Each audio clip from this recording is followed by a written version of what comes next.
छत्तीसगढ़ छात्रावास अधीक्षक भर्ती परीक्षा 2024 पेपर आज जो है 15 सितंबर को आपका एग्जाम्स हुआ।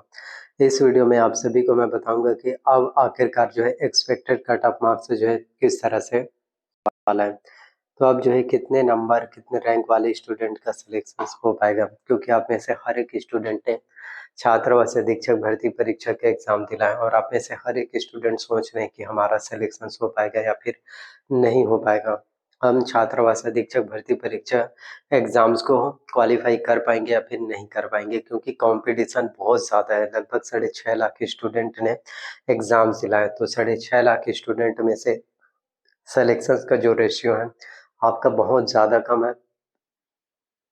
6.5 लाख स्टूडेंट में से सिलेक्शन होगा केवल 300 स्टूडेंट का ही। जी हाँ, आपने सही सुना, 6,50,000 कैंडिडेट्स हैं जिनमें से सिलेक्शन सिर्फ और सिर्फ 300 स्टूडेंट का ही होगा। 300 स्टूडेंट्स को ही कामयाबी मिल पाएगा और बाकी स्टूडेंट का कंपटीशन एग्जाम सीधा सीधा वो स्टूडेंट जो है कंपटीशन के रेस से बाहर हो जाएंगे। वो सभी उन सभी स्टूडेंट का कंपटीशन एग्जाम फिर क्वालिफाई नहीं हो पाएगा। उन सभी स्टूडेंट का फिर एग्जाम जो है डिसक्वालीफाई, यही समझो कि वो सिर्फ हॉस्टल वार्डन भर्ती परीक्षा एग्जाम में सीधा फेल हो गए।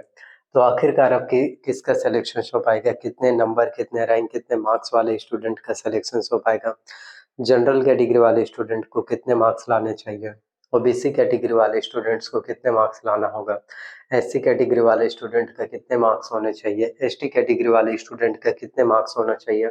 इन तमाम जो है क्वेश्चंस, आपके बहुत सारे डाउट्स होंगे, बहुत सारे क्वेश्चंस आपके मन में आपके थॉट में जो है चल रहे होंगे रेगुलर, कि आखिरकार किस तरह से सिलेक्शंस का क्राइटेरिया होने वाला है, किस तरह से सिलेक्शंस हो पाएगा, हमारा सिलेक्शंस हो पाएगा या फिर नहीं हो पाएगा, हमें कामयाबी मिल पाएगा या फिर नहीं मिल पाएगा, हमें सफलता मिल पाएगी भी या फिर नहीं मिल पाएगा। उन्हीं सब चीज़ों के बारे में आप में से हर कोई सोच रहे हैं। तो इस वीडियो में आपके जितने भी डाउट्स हैं, आपके जितने भी कोई क्वेश्चंस होंगे, उन सभी डाउट्स को, उन सभी क्वेश्चंस का मैं आंसर करने वाला हूं कि आखिरकार आपका सिलेक्शन जो है किस तरह से हो पाएगा और किस तरह से आपका एग्जाम जो है क्वालिफाई हो पाएगा। मेहनत तो आप में से हर एक स्टूडेंट कर रहे हैं, कोशिश तो आप में से हर कोई कर रहा है कि हमारा सिलेक्शन हो पाए, हमें कामयाबी मिल जाए, हमारा एग्जाम जो है क्वालिफाई हो पाए।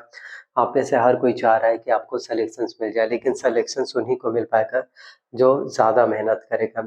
अगर आप ज़्यादा मेहनत करोगे, अगर आप ज़्यादा हार्ड वर्क कर रहे हो, अगर आप ज़्यादा स्टडी कर रहे हो, ज़्यादा ही कोशिश अगर आपने किया है, आज के जो छात्रावास अधीक्षक भर्ती परीक्षा जो एग्जाम्स आपने दिए हैं उसमें अगर आपने ज़्यादा एफर्ट लगाए हैं, ज़्यादा कोशिशें की हैं, तो आपका सिलेक्शंस हो पाएगा, वरना आपका सिलेक्शंस फिर नहीं हो पाएगा। तो अब हम बात कर लेते हैं। तो 150 क्वेश्चंस जो है छात्रावास अधीक्षक भर्ती परीक्षा में पूछे गए थे, जिसमें 50 अंकों के 50 प्रश्न अकेले कंप्यूटर से पूछे गए थे। मैथ्स के क्वेश्चंस एग्जाम्स में आए थे, इंग्लिश से क्वेश्चंस आए थे, रीजनिंग से क्वेश्चंस आए थे, तो जीके से क्वेश्चन जो है पूछे गए थे। ये तमाम इन सभी सब्जेक्ट से जो है आपके एग्जाम्स में प्रश्न पूछे गए थे। प्रश्न जो है ज़्यादा मुश्किल भी नहीं था, प्रश्न जो है ज़्यादा आसान नहीं था, दोनों के बीच में यानी मीडियम क्वेश्चंस आपके एग्जाम्स में पूछे गए थे, जो कि काफ़ी ज़्यादा इंपॉर्टेंट है। तो अगर आपने मेहनत अच्छे से किए होंगे, अगर आपने तैयारी अगर अच्छे से किए होंगे, अगर आपने हार्ड वर्क अगर अच्छे से फुल एफर्ट डेडिकेशन के साथ अगर आपने एग्जाम्स की प्रिपरेशन अगर आपने किए होंगे, तैयारी किए होंगे, तो डेफिनेटली जाहिर सी बात है कि आपका जो है एग्जाम्स क्वालिफाई हो पाएगा। लेकिन इतना आसान नहीं है छात्रावास अधीक्षक बनना, क्योंकि 6.5 लाख कैंडिडेट्स हैं। तो इसी से आप जो है अंदाजा लगा सकते हैं, इसी से अनुमानित लगा सकते हैं कि कॉम्पिटिशन कितना ज़्यादा है। अगर आप आज मेहनत नहीं करोगे, होता है ना कि बहुत से स्टूडेंट को अब रिग्रेट फील हो रहा होगा एग्जाम्स हॉल से निकलने के बाद, जब मिलाकर देख रहे होंगे कि यार इस क्वेश्चंस का आंसर तो मुझसे बन जाता, मैंने और थोड़ी सी समय दे दिया होता और थोड़ा सा एफर्ट लगा लिया होता, तो मेरा एग्जाम जो है क्वालिफाई हो गया होता। इन चीज़ों के बारे में फिर आप जो है सोचते हैं।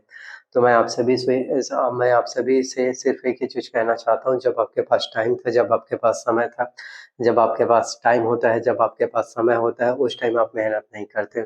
ये रियलिटी है। जिस टाइम आपके पास मेहनत करने के लिए प्रॉपर पूरा समय रहता है, पूरा एफर्ट लगाने के लिए पूरा टाइम रहता है, समय रहता है, आप उस टाइम मेहनत ही नहीं करते। आप उस टाइम सिर्फ खाली टाइम पास करते रहते हो, आप मेहनत नहीं करते, आप हार्ड वर्क नहीं करते। और उसके बाद आप ये सोचते हो कि दूसरे के ऊपर ब्लेम लगाते हो कि इसकी वजह से मेरा सिलेक्शन नहीं हुआ, जबकि आपके पास प्रॉपर जो है टाइम रहता है।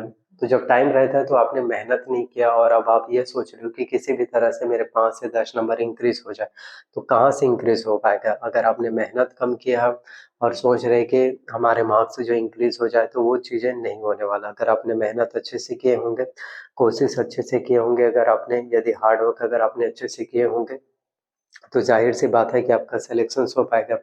लेकिन अगर आपने मेहनत कम किया है, हार्ड वर्क कम किए हैं, कोशिश अगर आपने कम की है, तो बिल्कुल आपका सिलेक्शंस नहीं हो पाएगा, आपकी जगह किसी अन्य स्टूडेंट का फिर सिलेक्शंस हो पाएगा। तो यही है कि आपको मेहनत के ऊपर और अपने आप के ऊपर आपको काम जो है करते रहना चाहिए। जितना ज़्यादा आप काम करोगे, जितना ज़्यादा आप मेहनत करोगे, उतना ही ज़्यादा आप सभी के लिए अच्छा हो पाएगा, उतने ही ज़्यादा आप सभी के लिए बेहतर और बेस्ट होने वाला है। तो छात्रावास अधीक्षक भर्ती परीक्षा 2024 आज जो है एग्ज़ाम्स हुआ। छात्रावास अधीक्षक का कॉम्पिटिशन्स बहुत ज़्यादा है। जनरल कैटेगरी वाले स्टूडेंट्स को मैं बताना चाहता हूँ, यदि आप जनरल कैटेगरी वाले स्टूडेंट हैं, तो आपके जो है अगर 120 से 125 नंबर आ रहे हैं, जी हाँ, 120 से अगर 125 नंबर बन रहे हैं, तो आप जो है सेफ जोन में है कि आपका सिलेक्शन सोजन होने के चांसेस बहुत ज़्यादा हैं। ओबीसी कैटेगरी वाले अगर आप स्टूडेंट हैं, तो आपके जो है 115 से जो 120 नंबर, जी हाँ, ओबीसी कैटेगरी वाले स्टूडेंट है तो 115 से 120 नंबर में सिलेक्शन होगा। एससी कैटेगरी वाले स्टूडेंट है तो आपका 110 से 115 नंबर में सिलेक्शन होगा। एसटी कैटेगरी वाले अगर आप स्टूडेंट हैं, तो आपका जो है 105 से 110 नंबर, जी हाँ, एसटी कैटेगरी वाले स्टूडेंट है तो 105 से 110 नंबर के बीच में आपका फिर सिलेक्शन हो पाएगा। तो इतना नंबर तो, इतने मार्क्स तो आपको कैसे भी करके लाना ही मतलब लाना है। तो इतने नंबर लाने पर ही आपका एग्ज़ाम जो है क्वालिफाई हो पाएगा, वरना किसी भी तरह से आपका एग्ज़ाम्स क्वालिफाई नहीं हो पाएगा। तो मेहनत तो आप में से हर किसी ने किया है हॉस्टल वार्डन के लिए, और आप में से हर कोई चाहता है कि आप हॉस्टल वार्डन बन पाए और 22,400 रुपये आपको जो है सैलरी मिलेगा।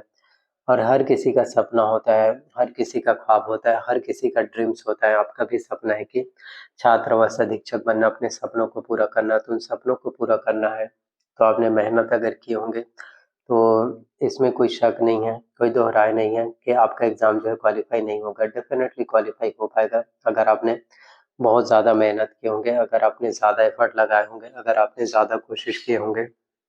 तो अपने आप के ऊपर भरोसा रखें, खुद के ऊपर बिलीव कीजिए, आपका एग्ज़ाम जो है डेफिनेटली आपका एग्ज़ाम जो है क्वालिफाई हो पाएगा। आपको अपने आप के ऊपर भरोसा रखना होगा। बहुत से लोग होते हैं जो कोशिश करते हैं लेकिन उन्हें खुद के ऊपर भरोसा नहीं होता है। यदि आपको अपने आप के ऊपर भरोसा है तो सब कुछ ठीक है, मतलब आपका एग्ज़ाम जो है क्वालिफाई फिर हो पाएगा। आई होप वीडियोस आपको पसंद आया हो। वीडियो पसंद आया तो लाइक कीजिए, चैनल पर नए आए हो तो चैनल को सब्सक्राइब कर लेना, ज़्यादा से ज़्यादा शेयर